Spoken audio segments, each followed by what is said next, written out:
My name is Holly Rose. My husband Scott and I live in Canton, Illinois. We have two children, Parker and Allison, with Fragile X syndrome. Parker is almost 10 years old and he is in fourth grade. He spends almost 80% of his day in the regular ed classroom. Allison is 6 years old and is in kindergarten this year. She is very active in the Y.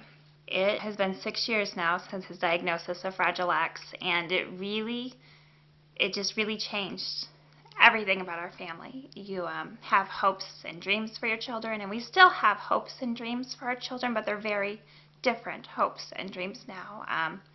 It took a while to acclimate to understanding that his life was going to be so challenging. We could see that his life was going to be challenging, but to really understand the scope of the diagnosis and more so how it would be out in the community, because people are cruel and they are not always understanding, and to understand that in addition to his challenges that we would have to deal with those issues as well it's still hard to adjust to, even this far into it, but it's been definitely something that redefined who we are as a family, and it redefined who I was as a person. I went from a quiet and shy person to a person who I address Congress, and I travel to D.C. twice a year to work with Congressman Phil Hare on Fragile X, the caucus, and initiatives and appropriations and things that I never even really knew existed. And to be an advocate now and somebody who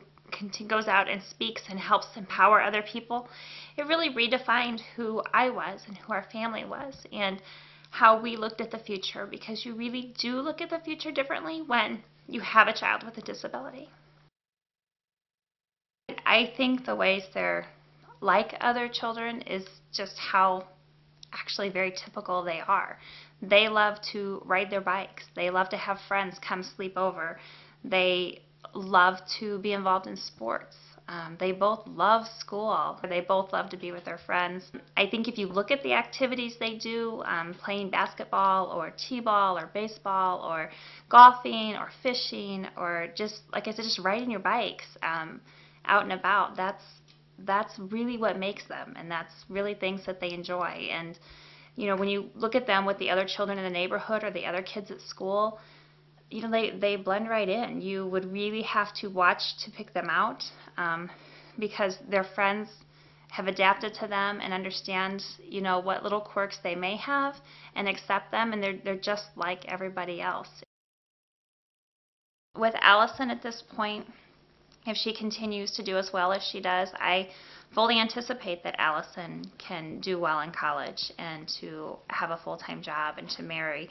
I think there's going to be things about that make it a little challenging for her, but she definitely has the potential to make that happen. I would love to see him be able to have a house, and one across the street would be nice, and maybe share it with, some of his other friends who, maybe 2 or 3 of them can get a house together, and, we can have somebody who can be there to help them out, through parts of their day and be sure that they get to work. But his independence is important to him, and his independence is important to us. And so I think for Parker's future, we just want to be sure that he's independent as possible and that he's a productive member of society and definitely a part of our community.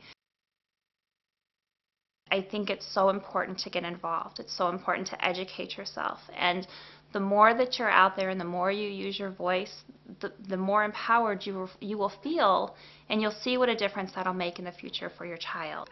I believe the consequences for not being a voice for your family and a voice for your children is that if you don't do it and you assume somebody else will, it's not going to happen.